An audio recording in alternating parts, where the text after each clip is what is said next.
안녕하세요. S버프입니다. 여기가 승부처 승무패 75회차 진행해 보도록 하겠습니다. 이번 경기는 웨스트햄 대 맨체스터 유나이티드의 경기입니다. 먼저 홈팀 웨스트햄부터 살펴보도록 하겠습니다.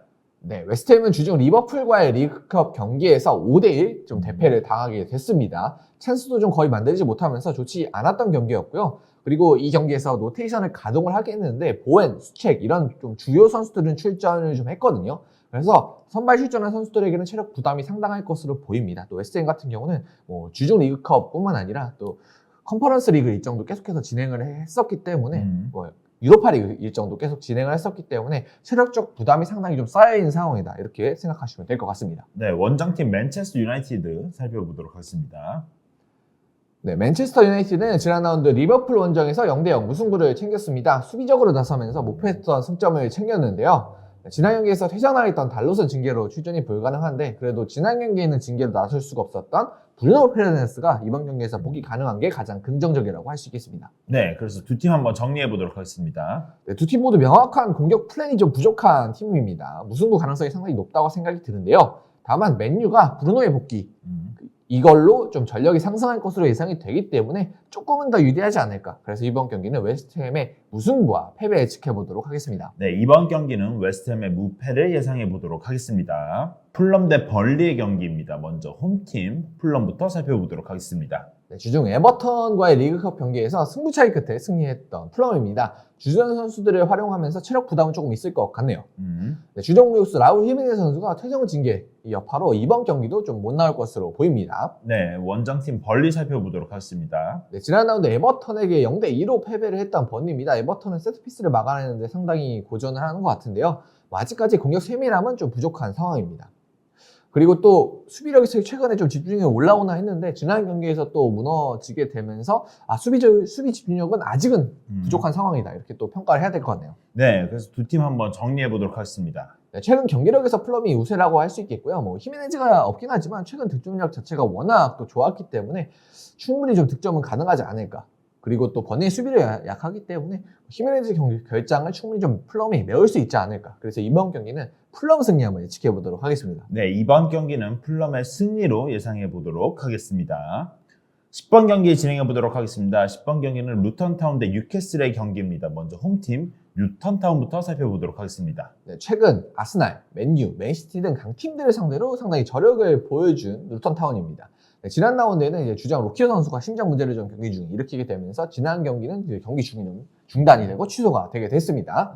네, 전반적으로 전력은 좀 매우 약한데요. 어떻게든 결과를 만들려는 의지에서 비롯한 공중볼 공격 그리고 세트피스는 좀 위협적인데 아무래도 이거는 좀 눈에 보이는 항수라고 보기 좀 어렵기 때문에 전력 자체는 좀 떨어진다 이렇게 그냥 보면 될 것 같습니다. 네, 원정팀 뉴캐슬 살펴보도록 하겠습니다. 네, 주중 첼시와의 리그컵 경기에서 승부 차이 끝에 아쉽게 패배를 했던 뉴캐슬입니다. 네, 고든, 밀록, 이삭, 조엘링톤, 네, 파비앙시아까지 부상으로 출전 여부가 불투명한 상황인데요. 그래서 이런 부상으로 출전이 불투명한 선수들이 출전을 할 수 있냐 없냐 이것에 따라서 경기력이 상당히 달라질 것으로 보이긴 합니다. 네. 그리고 만약에 이 선수들이 출전이 어렵다면은 주중 경기도 좀 치렀기 때문에 로테이션 상에 좀 문제가 있어서 체력 문제가 상당할 것으로 예상됩니다. 네, 그래서 두 팀 한번 정리해 보도록 하겠습니다. 전력은 뉴캐슬의 압도적 우위입니다. 루천이 견뎌낼 수 있을지는 상당히 의문으로 보이고 아마 로키어 선수가 이번 경기에는 당연히 못 나올 거기 때문에 수비력도 좀 약해지지 않을까. 그래서 이번 경기는 루턴타운 패배함을 예상해 보도록 하겠습니다. 네, 이번 경기는 루턴타운의 패배로 예상해 보도록 하겠습니다. 11번 경기 진행해 보도록 하겠습니다. 노팅엄 포레스트 대 본머스의 경기입니다. 먼저 홈팀 노팅엄 포레스트부터 살펴보도록 하겠습니다. 네, 지난 라운드 토트넘에게 0대2로 패배를 했던 노팅엄인데요. 이 패배 이후에 쿠퍼 감독 경질이 됐습니다. 그리고 아직 뭐 오피셜 발표는 안 났는데 후임 감독은 누누 감독이 좀 유력하다고 합니다. 네. 최근 10경기에서 1승 3무 6패 왜 감독이 잘렸는지 알 수 있는 성적인데요. 특히 실점이 너무나도 많이 기록을 하면서 진짜 어떻게 해볼 수도 없이 계속해서 무너지고 있는 노팅엄입니다. 원정팀 본머스 살펴보도록 하겠습니다. 네, 지난 라운드 루턴과의 경기가 중간에 좀 취소되긴 했는데 그래도 그 취소되기 전까지의 경기력은 상당히 괜찮았던 본머스입니다. 네, 요즘 흐름이 매우 좋고 특히 공격 퀄리티에서 상당히 반등한 모습을 보이고 있습니다. 네, 그래서 두 팀 한번 정리해 보도록 하겠습니다. 네, 흐름이 좋은 본머스와 최악의 흐름인 노팅엄이죠. 뭐 새로운 감독이 이 경기 전에 부임을 할지 안 할지는 모르겠지만 이른 시간 안에 팀을 재정비하기는 좀 쉽지 않지 않을까 그렇게 보고 있습니다. 그래서 이번 경기는 노팅엄 포레스트의 패배로 예상해 보도록 하겠습니다. 12번 경기 진행해 보도록 하겠습니다. 토트넘 대 에버튼의 경기입니다. 먼저 홈팀 토트넘부터 살펴보도록 하겠습니다. 네, 지난 라운드 노팅엄한테 0대2 승리 거뒀던 토트넘인데요. 다만 이 경기에서 좀 비수마가 퇴장을 당했고 그리고 경고를 우도기가 받았는데 경고 누적으로 출전이 불가능합니다. 비수마는 뭐 퇴장을 당했기 때문에 당연히 이번 경기 나서지 못하고요.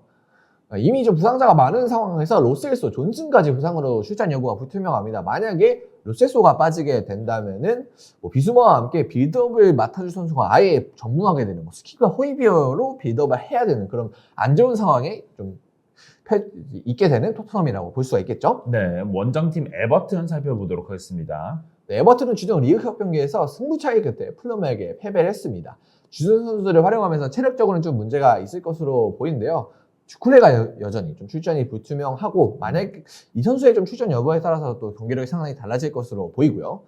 다만 브레스웨이트가 부상 이슈가 좀 있었는데 이상 없이 주중 경기에 출전을 하면서 이번 경기에서 또 이상 없이 나설 수 있을 것으로 예상이 됩니다. 네, 그래서 두 팀 한번 정리해 보도록 하겠습니다. 네, 토트넘에서 빌드업의 핵심을 수행해야 될 그 선수들이 다 빠져있는 경기라고 할 수가 있겠습니다. 로세소 선수도 뭐 불투명하다고 나왔긴 하지만 결장 가능성이 조금 높다는 분석이 있었거든요. 그렇기 때문에 결장한다고 가정을 하고 얘기를 하겠습니다. 그래서 토트넘에서 빌드업을 핵심적으로 수행할 선수 자리가 없다고 볼 수가 있겠습니다. 비수마, 로세소 다 빠지면은 상당히 빌드업에서 역할을 수행해줄 만한 선수가 없고 그래서 토트넘 전술 자체가 빌드업이 기반이 되는 그런 전술이기 때문에 상당히 에버튼한테 기회를 좀 많이 주지 않을까 빌드업 과정에서 그렇게 생각이 들어서 이번 경기는 토트넘의 무승부와 함께 패배 지켜보도록 하겠습니다. 네, 12번 경기는 토트넘의 무패로 예상해 보도록 하겠습니다.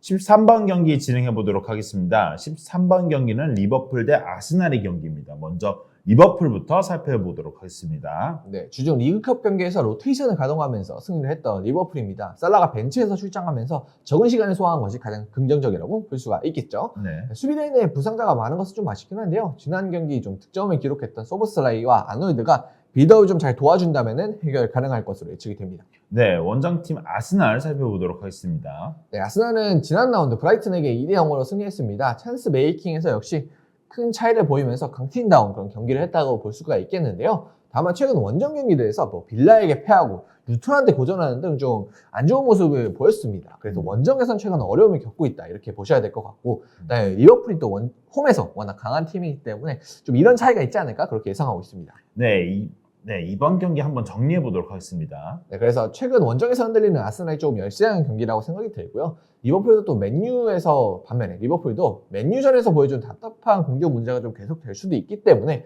이번 경기는 리버풀의 승리나 무승부 한번 예측해 보도록 하겠습니다. 네, 13번 경기는 리버풀의 승무로 예상해 봤습니다. 14번 경기 진행해 보도록 하겠습니다. 울버햄튼 대 첼시의 경기입니다. 먼저 홈팀 울브스부터 살펴보도록 하겠습니다. 네, 지난 라운드는 웨스트햄에게 패배를 했던 울버햄튼입니다. 좀 밀어붙이긴 했는데 웨스트햄의 속공을 막아내지 못하면서 이제 날카롭게 당했다고 할 수 있겠죠. 네. 다만 이번 경기에서는 왼쪽 풀백 자리에 누리가 확실한 무릎 상태로 출전할 것으로 보이고요. 지난 경기에서는 교체로 복귀를 하게 됐거든요. 이번 경기는 확실히 선발 출전 가능할 것으로 예상이 됩니다. 그리고 네투가 복귀 가능성이 있다고 합니다. 그래서 확실하진 않지만 그리고 좀 오랜만에 복귀이기 때문에 선발 출전이 좀 어려울 것 같지만 그래도 만약에 복귀가 된다면 상당히 큰 힘이 될 것으로 보이죠. 네, 원정팀 첼시 살펴보도록 하겠습니다. 네, 첼시는 주중 리그컵 경기에서 승부 차이 끝에 뉴캐슬에게 승리를 했습니다. 갤러거의 활약은 인상적이긴 했는데 엔조가 또 부상을 당하면서 이탈을 하게 됐죠. 네, 쿠쿠렐라, 치렐 모두 부상의 상황에서 지난 경기에 코리를 왼쪽 풀백으로 썼는데 좀 만족스럽지가 못했습니다. 네. 혹시나 이제 네투가 복귀하는 변수가 발생을 한다면 정말 첼시의 왼쪽 측면에서 좀 재앙이 펼쳐질 수 있다. 그렇게 볼 수가 있을 것 같습니다. 네, 그래서 두 팀 한번 정리해 보도록 하겠습니다. 네, 주도할 것으로 보이는 첼시인데요. 그 뒷공간을 노려야 할 울버햄튼입니다. 엔조가 없는 첼시 공격력은 떨어질 것으로 보이고 왼쪽 수비 자리가 정상화된 울버햄튼은 다시 좀 위협적인 공격 모습을 보여줄 것으로 보입니다. 또 쿠니아, 황희찬 이 선수들의 또 활약은 또 건재한 상황이기 때문에 이 두 선수들이 역습 상황에서 한 골만 넣어준다면은 그래도 첼시 득점력이 최근 좀 떨어져 있기 때문에 그래도 좀 울버햄튼이 승리할 가능성이 높지 않을까 이렇게 생각하고 있습니다. 네, 14번 경기는 울버햄튼의 승리로 예상해 보도록 하겠습니다.